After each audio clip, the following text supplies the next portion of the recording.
Yes hello बच्चों हाय नमस्ते क्या लिखूं എന്ന് പറഞ്ഞിട്ടുള്ള ഒരു പാഠഭാഗമാണ് क्लास 10 जो सीबीएसई मेरा मतलब है क्लास 9 सीबीएसई की जो दूसरा चैप्टर है क्या है इस चैप्टर के अंदर എന്താണ് ഈ ഒരു പാഠഭാഗത്തിൽ വളരെ സിമ്പിൾ ആയിട്ട് മനസ്സിലാക്കിയാലോ ബക്ഷിജിക്ക് जो രചന है ബക്ഷി എന്ന് പറയുന്ന അദ്ദേഹത്തിന്റെ ഫുൾ പേര് എന്താണ് നമുക്ക് നോക്കി കഴിഞ്ഞാൽ മനസ്സിലാക്കുന്ന കാര്യമാണ് क्या है कुछ भी नहीं आप कमेंट बॉक्स में बताओ ठीक है सो क्या लिखूं में लेखक निबंध रचना की प्रक्रिया उसकी कठिनाई की जो वर्णन करते हैं क्या लिखूं എന്ന് പറയുന്ന ഈ ഒരു രചനയിൽ ആര് നമ്മുടെ ബക്ഷിജി എന്താണ് ചെയ്തിട്ടുള്ളത് നിബന്ധ റൈറ്റിംഗ് എസ്സേ റൈറ്റിംഗിന്റെ ആ ഒരു പ്രോസസ്സിനെ കുറിച്ചാണ് അത് ഏതൊക്കെ പ്രോസസ്സിലൂടെയാണ് എന്തൊക്കെ കഴിഞ്ഞിട്ടാണ് അത് ഔട്ട്പുട്ടിലേക്ക് എത്തുന്നത് സോ ആ ഒരു കാര്യത്തെക്കുറിച്ചാണ് നിബന്ധം എങ്ങനെയായിരിക്കണം ആരൊക്കെയോ എന്തൊക്കെയോ പറയുന്നുണ്ട് കേസേ ലിഖനാ ഹേ കബ് ലിഖനാ ഹേ കിസ്സേ ലിഖനാ ഹേ കിസ്കെ സാത്ത് ലിഖനാ ഹേ സോ ഇങ്ങനത്തെ ഒരുപാട് റൂൾസ് ഒക്കെ സമൂഹത്തിൽ ഓൾറെഡി എസ്സേ റൈറ്റിംഗിനുണ്ട് സോ ഇതിനൊക്കെ പൊളിച്ചൊടുക്കിക്കൊണ്ട് ബക്ഷിജി തൻ്റെതായിട്ടുള്ള ഒരു പോയിന്റ് ഓഫ് വ്യൂവിൽ എഴുതാൻ പോക്കാണ് അതിൽ കുറച്ച് പേര് അദ്ദേഹത്തിന് ഇൻസ്പയർ ആയിട്ടുണ്ട് അതൊക്കെയാണ് നമുക്കിവിടെ പഠിക്കാൻ പോകുന്നത് സോ ക്യാ ലിഖു യാർ ക്യാ ലിഖു എന്ത് എഴുതും അല്ലേ എക്സാം ഹാളിലൊക്കെ നിങ്ങൾ എത്തിയിട്ടാകുമ്പോൾ നിങ്ങൾക്ക് തോന്നാറുണ്ട് എന്ത് എഴുതും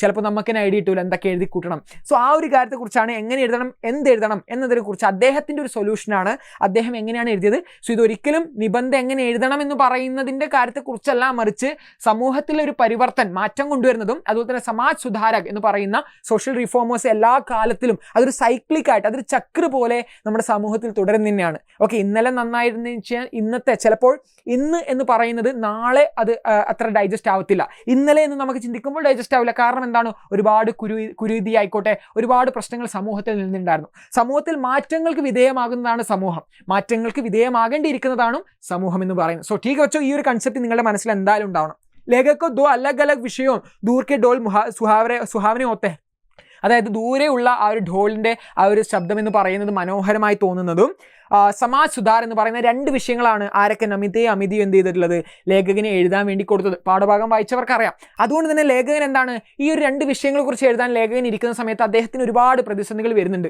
അദ്ദേഹം ഒരുപാട് ബുക്കുകൾ റെഫർ ചെയ്തു ഗാർഡനറിന്റെ ബുക്ക് റെഫർ ചെയ്തു അദ്ദേഹം ഭാവത്തെക്കുറിച്ച് പറഞ്ഞു എന്താണ് വിദ്വാനോं की जो समधियाम और माउंटेन यानी माउंटेन की जो स्वच्छंद ശൈലി यानी ഫ്രീ ആയിട്ട് എഴുതുന്ന ശൈലിയാണ് അദ്ദേഹം ആസ്പദമാക്കിയത് ഓക്കെ അപ്പോൾ എന്താണ് ജിസ്മേ വ്യക്തി അപ്പനെ ഖുദ് കെ അനുഭവം ലിഖ്താ ഹൈ അപ്പോൾ എന്താണ് വ്യക്തി സ്വയം അനുഭവങ്ങളെ എഴുതുന്ന തന്നെയാണ് ആര് പറഞ്ഞിട്ടുള്ളത് മാൻറ്റേൻ്റെ പദ്ധതിയിൽ അദ്ദേഹം പറഞ്ഞിട്ടുള്ളത് മറിച്ച് അതിന് മുമ്പുണ്ടായ യാനി അതിന് തൊട്ട് മുമ്പുണ്ടായിട്ടുള്ളൊരു പദ്ധതിയിൽ എന്താണ് ഗാർഡനറിൻ്റെ പദ്ധതിയിൽ എന്താണ് പറഞ്ഞിട്ടുണ്ടായിരുന്നത് അദ്ദേഹം പറഞ്ഞത് അദ്ദേഹം ഹാറ്റിനെ കുറിച്ച് പറയും തൊപ്പി ആയിട്ടും അതുപോലെ തന്നെ അതിനെ ആ ഒരു സ്റ്റിക്ക് അതിനെ താങ്ങി നിർത്തുന്ന അതിനെയും കുറിച്ച് പറയുന്നുണ്ട് അപ്പോൾ ഹാറ്റിന് എന്താണ് നമ്മുടെ ആ ഒരു ഭാവനയെ കുറിച്ചാണ് നമ്മുടെ ഇമോഷണലായിട്ട് നമ്മളെ എഴുതാൻ പറ്റുന്ന ഒരു ശൈലിയെക്കുറിച്ചാണെങ്കിൽ മറ്റേത് എന്തിനായിട്ടാണ് പറയുന്നത് നമ്മുടെ ആ ഒരു വിഷയവസ്തുവാണ് വിഷയത്തെക്കുറിച്ച് ഹാങ് ഓൺ ആകാതെ എഴുതാൻ ശ്രമിക്കുക ഭാവത്തിൽ അങ്ങ് ഇമോഷണലായിട്ട് അങ്ങ് എഴുതട്ടെ ആ ഒരു മാനസിക സ്ഥിതിയെക്കുറിച്ച് അദ്ദേഹം പറഞ്ഞിട്ടുണ്ട് ഗാർഡനർ പറയുന്നുണ്ട് പക്ഷേ അദ്ദേഹം പറയുന്നത് എനിക്ക് അങ്ങനത്തെ ഒരു മാനസിക സ്ഥിതി വരുന്നില്ല അതുകൊണ്ട് ഞാൻ എന്ത് ചെയ്യാം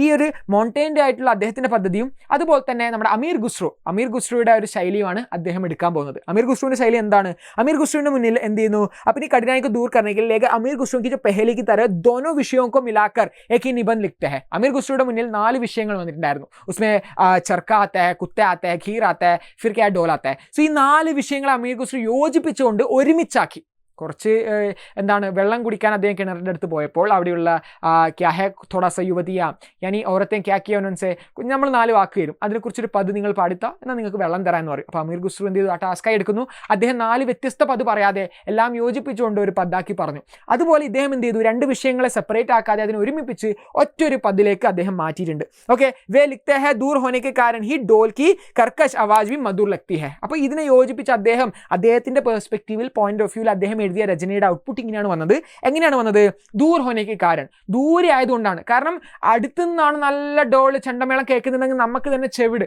ആ ഖാൻ ബഹുത് ക്യാ ഹെ കർക്കശ് ബഹുത് അസ്വസ്ഥ രഹെങ്കെ നമുക്ക് തന്നെ അത് വളരെ അസ്വസ്ഥമായിട്ട് തോന്നും അത് അടുത്തു നിന്നാണ് കേൾക്കുന്നുണ്ടെങ്കിൽ ദൂരെ ആയതുകൊണ്ട് ദാറ്റ്സ് ബ്യൂട്ടിഫുൾ യെസ് വൃദ്ധോं को अपना अतीत और युवाओं को अपना भविष्य സുഹാവന ലഗ്താ ഹൈ ഇതുപോലെയാണ് അതുകൊണ്ട് നമുക്കെന്താണ് ദൂരെ നിന്ന് കേൾക്കുന്ന ഒരാളെ സംബന്ധിച്ച് ആ ഒരു ചെണ്ടമേളയ്ക്ക് എന്താണ് നല്ല രസമായിരിക്കും ഒരു കല്യാണത്തിൻ്റെ ശബ്ദമായിരിക്കും അതുപോലെ തന്നെ ഒരു ഷൈയായിട്ടുള്ള നവവധുവൊക്കെ ഉണ്ട് അവിടെ അങ്ങനത്തെ ഒരു ചിന്ത ഇമാജിനേഷൻ കൽപ്പനയിലേക്ക് ആര് പോകും ദൂരെ നിന്ന് കേൾക്കുന്ന ഒരാൾ പോകും, പക്ഷെ അടുത്ത് നിന്ന് കേൾക്കുന്ന ആൾക്ക് അത് വളരെ അസ്വസ്ഥമായിരിക്കും. അതുപോലെയാണ് അദ്ദേഹം ഇന്നത്തെ ജനറേഷനിലെ ആ യൂത്തിനെയും ഓൾഡ് ജനറേഷനും വൃദ്ധാരെയും ഇവിടെ കമ്പയർ ചെയ്യുന്നത്.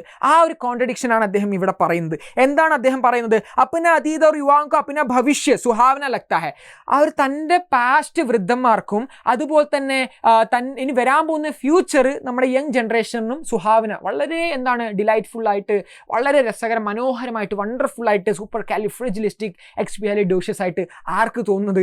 ഈ രണ്ട് ജനറേഷൻ തോന്നുന്നത്. ഇപ്പം ഞാൻ ഉപയോഗിച്ചപ്പോൾ അത് ഇവിടെ ഈ ഒരു വാക്ക് ഇവിടെ ഉപയോഗിക്കേണ്ട ആവശ്യമില്ല, കാരണം വണ്ടർഫുൾ ആണ് അല്ലേ, അതത്ര പറഞ്ഞാൽ മതി. പക്ഷെ ഞാൻ എന്തുകൊണ്ട് ഉപയോഗിച്ചു? അവിടെയാണ് നമ്മൾ ഷോ ഓഫ് ചെയ്യുക എന്നൊരു പരിപാടി അല്ലേ, കുറച്ച് എന്ത് ചെയ്യുന്ന അനാവശ്യം എടുത്ത് ഇതുപോലെ അങ്ങ് ഫില്ലേഴ്സ് ആയിട്ട് കുറച്ച് ഷോ ഓഫ് ചെയ്യുന്ന ആഡ് ചെയ്യുക. ഈ ഒരു കാര്യമാണ് പണ്ടത്തെ രചനകൾ നമ്മൾ നോക്കുകയാണെങ്കിൽ അദ്ദേഹം എക്സാമ്പിൾ പറയുന്നുണ്ട്. ഇതുപോലെ അനാവശ്യമായിട്ടുള്ള ടഫ് ആയിട്ടുള്ള വൊക്കാബ്സ് ഒക്കെ ആഡ് ഓൺ ചെയ്ത് കുത്തി നിറച്ചിട്ട് ആരുടെ സേനാപതിയുടെ ഒക്കെ എക്സാമ്പിൾ അവിടെ പറയുന്നുണ്ട്, നിങ്ങൾ നോക്കിയാൽ മതി. ഓക്കെ, സോ അങ്ങനത്തെ ആവശ്യം എന്തിനാണ് കാദംബരിയിൽ ചെയ്ത പരിപാടി? എന്തിനാണ് ഇത്രക്ക് ഇങ്ങനെ ടഫായിട്ടുള്ള വൊക്കാബ്സ് ഒക്കെ ആടി വലിച്ച് നീട്ടുന്നത്? വളരെ സിമ്പിളായിട്ട് പറഞ്ഞാൽ പോരെ. ആ ഒരു കൺസെപ്റ്റ് നിങ്ങൾ മനസ്സിലാക്കണം. നിബന്ധ എഴുതുമ്പോൾ നമുക്കറിയാം പലപ്പോഴൊക്കെ ചിലതൊക്കെ നല്ല ടഫ് വേർഡ്സ് ഒക്കെ ആയിരിക്കും. സോ നമ്മുടെ നോളജ് എന്താണോ എന്ന് കാണിക്കുന്നതല്ല, മുന്നിലിരിക്കുന്ന ആൾക്കാർക്ക് അതെങ്ങനെ വേണം എന്ന് മനസ്സിലാക്കി പറഞ്ഞു കൊടുക്കുമ്പോഴാണ് ആ ഒരു പ്രോസസ്സ് സൂപ്പറാവുന്നത്. ഇത്രയേ ഉള്ളൂ, അതാണ് അതിൻ്റെ ഒരു ഇത്. അപ്പോൾ എന്താണ് ഇതിവൃത്തം? ക്യൂങ്കി വേ ദോനോ ഉൻസെ ദൂർ ഹേ. അതുകൊണ്ട് തന്നെ എന്താണ് ഈ ഒരു പീഡി നമ്മുടെ ഈ ഒരു ഇപ്പം നോക്കുവാണെങ്കിൽ വൃദ്ധരെ സംബന്ധിച്ച് പാസ്റ്റ് ഗുഡാണ്, നമ്മളെ സംബന്ധിച്ച് ഫ്യൂച്ചർ ഗുഡാണ്. കാരണം നമ്മൾ ഇത് രണ്ടിൽ നിന്നും നല്ല ദൂരെയാണുള്ളത്. ഓക്കെ, വയസ്സായവർ പാസ്റ്റിൽ നിന്നും ദൂരെ എത്തി. അപ്പോൾ എന്താണ് ഈ ഒരു അക്കരെ പച്ച എന്ന് പറഞ്ഞൊരു കോൺസെപ്റ്റ് പോലെയാണ്. യുവ ഭവിഷ്യക്ക് ആദർശവും വർത്തമാനമേ ലാനാ ചാത്ത. യുവ എന്താണ്, യങ് ജനറേഷൻ എന്താണ്, ഫ്യൂച്ചറിനെ പ്രസന്റിലേക്ക് കൊണ്ടുവരാൻ ആഗ്രഹിക്കുന്നു. ഓക്കെ, അതുപോലെ തന്നെ വൃദ്ധ അതീതിക്ക് ഗൗരവക്കോ, വൃദ്ധന്മാരായിട്ടുള്ള ആൾക്കാർ എന്താണ് പാസ്റ്റിനെ വർത്തമാനത്തിലേക്ക് കൊണ്ടുവരാൻ ആഗ്രഹിക്കുന്നു. ജിസ് സമാജ് സുധാർക്ക് ആവശ്യകത ഹമേശ ബനി രഹത്തി. അതുകൊണ്ട് തന്നെ സമാജ് സുധാർ, സോഷ്യൽ റീഫോമേഴ്സ് എല്ലാ കാലത്തും വേണ്ടിയിരിക്കുന്നു. ഏക് ചക്ര നിരന്തർ ചൽത്താ രഹത്താ ഹൈ. Cyclic process. അതുകൊണ്ട് തന്നെ എന്താണ് ഈ ഒരു അസന്തോഷിത അവസ്ഥയാണ് വർത്തമാന കാലത്തിൽ. നമ്മളിലേക്ക് ഫ്യൂച്ചറിന് ഇപ്പോഴേ എത്തിക്കാൻ ഇവിടെ ആഗ്രഹിക്കും, പാസ്റ്റ് ഇവിടത്തേക്ക് കൊണ്ടുവരാൻ ആഗ്രഹിക്കും. സോ ഈ രണ്ട് കാര്യങ്ങൾ വരുന്നതുകൊണ്ട് തന്നെ വർത്തമാന കാലത്തിൽ എപ്പോഴും മാറ്റങ്ങൾക്ക് വിധേയമാകും. അപ്പോഴാണ് ഈ സോഷ്യൽ റിഫോമേഴ്സ് ഉണ്ടാകുന്നത്. പണ്ട് ബുദ്ധൻ ഉണ്ടായതും പിന്നീട് എന്താണ് നമ്മുടെ മഹാത്മാഗാന്ധി വന്നതും. ഓരോ സമൂഹത്തിനനുസരിച്ച് ആൾക്കാർ അതിനനുസരിച്ച് മാറ്റങ്ങൾ വരുത്താൻ വേണ്ടിയിട്ട് ആ ഒരു വർത്തമാന കാലത്തുള്ളത്. സോ ഇതെന്തായാലും ഇനി ഉള്ളിടത്തോളം കാലം മുന്നോട്ടും ഈ ഒരു പ്രോസസ്സ് നടന്നുകൊണ്ടിരിക്കും. ആ ഒരു പോസിറ്റിവിറ്റിയോടുകൂടിയാണ് നമ്മുടെ ആര്യബക്ഷിജി തൻ്റെ ആ ഒരു ക്യാ ലിഖു എന്ന് പറഞ്ഞിട്ടുള്ള ആ രചന എഴുതി അവസാനിപ്പിച്ചത്. വളരെ രസകരമായിട്ടാണ്. മാറ്റങ്ങൾക്ക് വിധേയമാകുന്നതാണ് സമൂഹം. മാറ്റങ്ങൾക്ക് വിധേയമാകുന്ന സമൂഹത്തിൽ എന്തൊക്കെ കാര്യങ്ങൾ ശ്രദ്ധിക്കണം, ആരൊക്കെ അതിൽ വരുന്നു, അതൊക്കെയാണ് ഇതിൽ നമ്മൾ മെയിനായിട്ട് പഠിച്ചത്. വളരെ രസകരമായിട്ട് നമ്മൾ മനസ്സിലാക്കിയിട്ടുണ്ട്. രസമാണ്, സൂപ്പറാണ്. എങ്ങനെയാണ് എക്സാം എഴുതേണ്ടതൊക്കെ ഞാൻ എന്ത് ചെയ്തിട്ടുണ്ട്, നമ്മളെ ആപ്പിൽ സെറ്റാക്കി വെച്ചിട്ടുണ്ട്. എജുപോഡിൻ്റെ കൂടെ നിങ്ങൾക്ക് ക്ലാസ് 9 സൂപ്പറായിട്ട് പഠിക്കാം, രസകരമായിട്ട് പഠിക്കാം. കാരണം നിങ്ങൾക്ക് വേണ്ടിയിട്ട് ചാപ്റ്റർ ആയിക്കോട്ടെ അതിൻ്റെ ഒരു ഗഹൻ വിശ്ലേഷണം നിങ്ങൾക്ക് ലഭിക്കും. ക്വസ്റ്റ്യൻ ആൻസേഴ്സിൻ്റെ എക്സാം പ്രിപ്പറേഷൻ ഉണ്ട്. ഇത് 120 സെക്കൻഡ് ആണെങ്കിൽ ഇതിൻ്റെ 60 സെക്കൻഡ് അടക്കം നമ്മളെ എജുപോഡിലെ ബാച്ചിൽ സെറ്റാക്കി വെച്ചിട്ടുണ്ട്. നിങ്ങൾക്ക് if you are willing to study, if you are willing to learn, we are here to teach you. Everything is ready ബച്ചോ ഹിയർ ഫോർ യു. സോ നിങ്ങൾക്ക് വേണ്ടിയിട്ടെല്ലാം ഇവിടെ റെഡിയാണ്. നമ്മുടെ കൂടെ നിങ്ങൾക്ക് ഈ ഒരു അക്കാഡമിക് ഇയർ സൂപ്പറായിട്ട് പഠിക്കാം. സോ നിങ്ങൾ ചെയ്യേണ്ട ഇത്ര മാത്രം, ജിമ്മൻ സാർ എജുപോഡ് എന്ന ഈ ഒരു ഇൻസ്റ്റാഗ്രാം പേജിൽ നിങ്ങളുടെ നെയിം അതുപോലെ തന്നെ ക്ലാസ് CBSE ക്ലാസ് 9 എന്ന് ഇടുക. നിങ്ങളുടെ ഫോൺ നമ്പർ ഇട്ട് കഴിഞ്ഞാൽ നിങ്ങൾക്ക് ജോയിൻ ചെയ്ത് പഠിക്കേണ്ട അവസരം സെറ്റായി കിട്ടുന്നതാണ്. സോ നേരെ വന്നോളൂ. നല്ല രസകരമായിട്ട് എല്ലാ സബ്ജക്റ്റും, ഹിന്ദി ആയിക്കോട്ടെ മാത്സ് ആയിക്കോട്ടെ, എല്ലാം നിങ്ങൾക്ക് വേണ്ടതെല്ലാം എജുപോഡിൽ സെറ്റാണ്. സോ സൂപ്പറായിട്ട് പഠിക്കാൻ if you are ready to learn, we are here to teach you വെച്ചു. സോ ക്യാ ഹേ. സോ ഇതാണ് വളരെ രസകരമായിട്ട്. ഞാൻ പറഞ്ഞില്ല അധികം റൂട്ട് മെത്തേഡിൽ ബൈ ഹാർട്ട് ഒന്നും പഠിക്കേണ്ട, കൺസെപ്റ്റ് മനസ്സിലാക്കിയാൽ മതി. ഇമാജിനേഷൻ, ക്രിയേറ്റിവിറ്റി എന്ന് പറയുന്ന ആ ഒരു ഗാർഡനറിൻ്റെ കാര്യം തന്നെയാണ്. നമ്മുടെ ആ ഒരു മാനസിക സ്ഥിതിയെ നമുക്ക് മാറ്റാൻ ശ്രമിക്കണം. അത് മാറ്റുമ്പോൾ തന്നെ ഓട്ടോമാറ്റിക്കലി ഭാവം തന്നെ ഇങ്ങനെ ഒരു എന്താണ് ആ ഒരു ആവേഗങ്ങളുടെ പ്രസരണം നമുക്ക് ഉണ്ടായിട്ട് തന്നെ ഓട്ടോമാറ്റിക്കലി ആ ഒരു spontaneous overflow of powerful feelings എന്ന് പറയുന്ന ഒരു കാര്യം നമ്മുടെ ഉള്ളിൽ നിന്ന് തന്നെ പുറത്തോട്ട് വരും. അങ്ങനെ എഴുതിയിട്ട് നല്ലൊരു മാർക്ക് വാങ്ങാൻ പറ്റുന്ന സബ്ജക്റ്റാണ് ഈ language subject, especially when it comes to Hindi, right? So ഇത്രയും കാര്യങ്ങളാണ് എനിക്ക് ഈ ഒരു പാഠഭാഗത്തിൽ പറയാനുള്ളത്. സോ ഇതിൻ്റെ ഒരു മലയാളം വേർഷൻ നിങ്ങൾക്ക് എന്താണ് ജിമ്മൻ സാർ എജുപോഡിൽ വന്നു കഴിഞ്ഞാൽ ഞാൻ ഇതിൻ്റെ അകത്ത് നിങ്ങൾക്ക് ഒരു മലയാളം വേർഷനും അയച്ചു തരാം. സോ ക്യാ ലിഖു എന്ന നിബന്ധനെ നമ്മൾ മനസ്സിലാക്കിയിട്ടുണ്ട്. സോ ठीक है बच्चों, बहुत बहुत धन्यवाद. जय हिंद. अच्छे से पढ़ लो, हमारे साथ जुड़ते रहो. तो अगले चैप्टर के साथ मैं जल्द ही आऊँगा. तब तक के लिए धन्यवाद. जय हिंद एंड थैंक यू.